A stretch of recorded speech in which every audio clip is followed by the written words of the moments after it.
नौजवान लड़के जिनको ये भी नहीं पता कि खाना किस तरह खाते हैं, वो आके किसी पे गोली चला देंगे। और जिस तरह की पुलिस ने कहानी करके बताया कि भाई अचानक से टोल पर उनको पता लग गया कि चंद्रशेखर आ रहे हैं तो हम हमला कर देते हैं।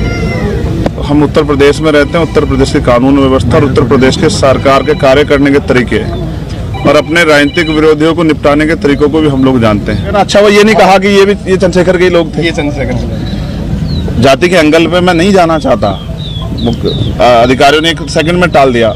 मुसलमान होता कोई गुजर जाट होता, तत्काल नाम लिख के चलाते। मुझे यूपी पुलिस की काबिलियत पे पहले से कभी शक नहीं था, लेकिन मेरा ये मानना है पुलिस सरकार की होती है और जो सरकार कहती है पुलिस उस हिसाब से काम करती है।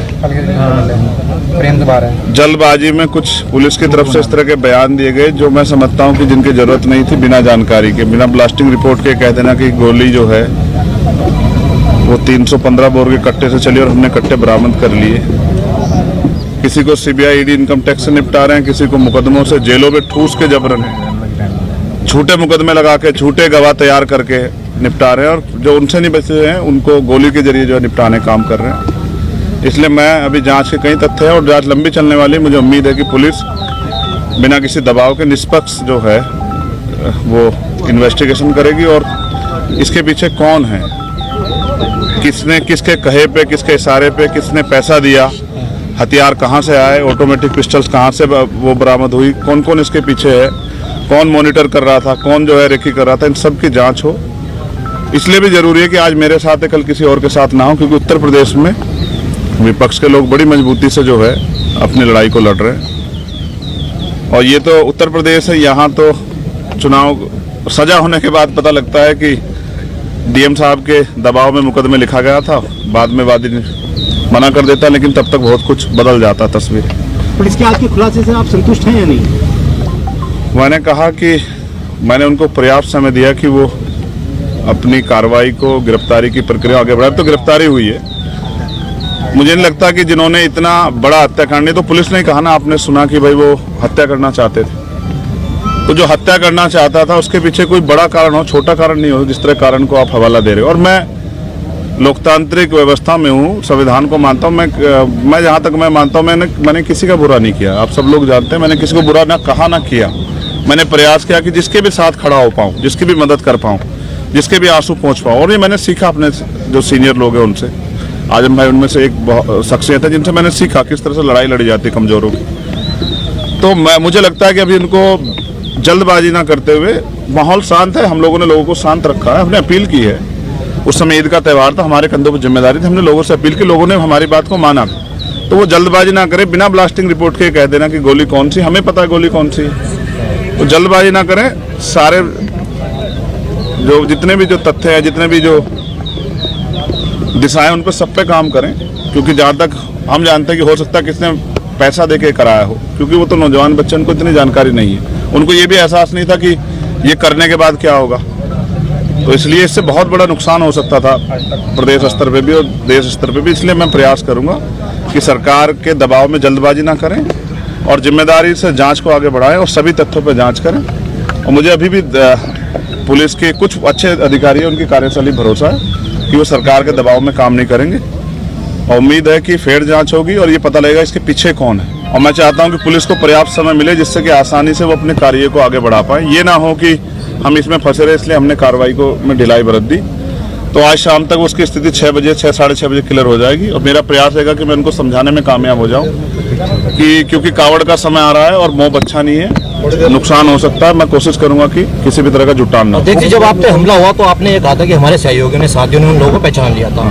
तो जिस प्रकार उनके आज जो आपने देखा प्रेस वार्ता हुई, तो क्या लगता है वही व्यक्ति थे? नहीं, दिखाए नहीं। आपने देखा कि दिखाए? आपने देखा हो तो मीडिया के लोगों ने बताओ। फोटो भी वायरल हो चुके हैं, आपने देखा हो? नहीं, पुलिस की कार्यशैली थी, फोटो किसी का दिखाते हैं, जाता कोई है, हथियार कोई होता है, लगाया कोई जाता है, पकड़ते कहीं से हैं, दिखाते कहीं से हैं। तो इतने कम समय में कट्टे से तो फायर नहीं हो सकती लगातार, और फायर 6-7 हुई है, 3 नहीं हुई है। तो मैं कह रहा हूँ ना, अभी जांच कर लें, जल्दबाजी ना करें।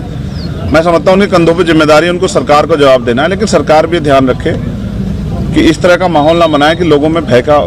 आप कानून व्यवस्था तो अच्छी कर नहीं पा रहे हो, इस तरह की बेवकूफ़ी की बातें करने से कोई फायदा नहीं है। तो मुझे उम्मीद है कि पुलिस जांच को सही ओर ले जाएगी और जांच को भटकाने का काम नहीं करेगी। मुख्यमंत्री ब्रजेश पाठक कह रहे हैं कि चंद्रशेखर तो मेरे भाई की तरह है और हम उनको सुरक्षा मुहैया कराएंगे। अब से पहले वो जिस पार्टी में रहे, हमने उस दल में काम किया, तो मेरे ऐसा नहीं, राजनीति में किसी बुरे संबंध नहीं होते हैं। तो मैं तो मुख्यमंत्री को बुरा नहीं कह रहा हूँ। वो अलग बात है कि उनके बहुत सारे कार्य ऐसे हैं जो जन विरोधी है, उनकी भाषा ऐसी है जिसको लोकतंत्र में कोई जगह नहीं दी जा सकती। लेकिन फिर भी मैं कहता हूँ कि ठीक है, उनको अपनी सरकार, जनता ने बहुमत दिया, चलाएं। और किसको सुरक्षा नहीं देनी है, किसको देनी है, तो सरकार को तय करना है। मगर अब तो पुलिस सुरक्षा में हत्या हो रही है। अपने अतीक और उससे भाई की हत्या के बारे में देखा किस तरह से हुई। पुलिस ने डिफाइन कर दिया, जस्टिफाई किया कि अपराधी थे, माफिया थे, लेकिन वो मेंबर ऑफ पार्लियामेंट भी रहे थे। फिर संजीव जीवा की हत्या, चलो उनको भी आप कर दोगे जस्टिफाई। अब चंद्रशेखर को कैसे जस्टिफाई करोगे? पिकेट 20 मीटर पे पिकेट है, पुलिस खड़ी है, और क्या इंटेलिजेंस है? अब इतने हमारे सामान्य नेता है, रास्ते में इनके साथ कोई हादसा हो जाए, कौन जिम्मेदारी लेगा? क्या नेता घर में छिप जाए, लोहे के बॉक्स में बंद हो जाए? तो जनता का आदमी जनता के बीच रहता है। भविष्य में ऐसी घटनाएं हो सकती हैं, जब तक पूरी कलह नहीं खुलेगी, वो आखिरी जो उनका मास्टरमाइंड वो नहीं पकड़ा जाएगा, उसको नहीं सामने करेंगे, तब तक नहीं पता। जिसने फिरौती ले रखी है, मुझे ऐसा लगता है उसकी मालिक की बात पूरी कल फिर कब आएगा। तो मैं हर खतरे के लिए तैयार हूँ, लेकिन मैं भी जनता के बीच जैसे रुकूंगा नहीं, मैं जाऊंगा जनता। पुलिस कह रही है कि जो मोटो था इनका गोली चलाने का, वो ये था कि चंद्रशेखर जो देश के अंदर अपने बयान दे रहे हैं, हम उनसे आहत थे और हम लोगों को बड़ी तकलीफ हुई। मोटिव क्या था? यही बता रहे हैं कि उनसे हम लोग वो हो गए। ये तो उनका विचार है, मोटिव हत्या करना था ना, ये तो सत्य है ना।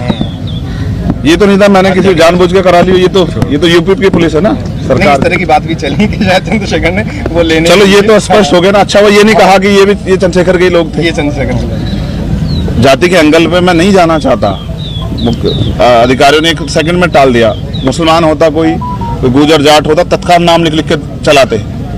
मेरे इसमें एक बात और भी आई। एक सेकंड रही बात पुलिस की और उसकी, तो मैं फिर कह रहा हूँ कि कानून व्यवस्था सबके लिए अच्छी होनी चाहिए, चंद्रशेखर के लिए नहीं, सबके लिए होनी चाहिए, अंतिम व्यक्ति के लिए। और वो माहौल नहीं दे पा रही सरकार, इसलिए मैंने मुख्यमंत्री का नहीं संभाल पा रहे तो दे दो इस्तीफा। आपके यहाँ अच्छे लोग हैं, उनको दे दो, वो चला लेंगे। ठीक है, मुख्यमंत्री जो भाषण देते हैं उनका असर होता है। कहो तुम थक गए हो, सवाल इशारा कर रहा हूँ, बार रोक दो। हवा हो जा रही है, हवा टाइट हो रही है हमारी, हाथ आकड़ के बिल्कुल।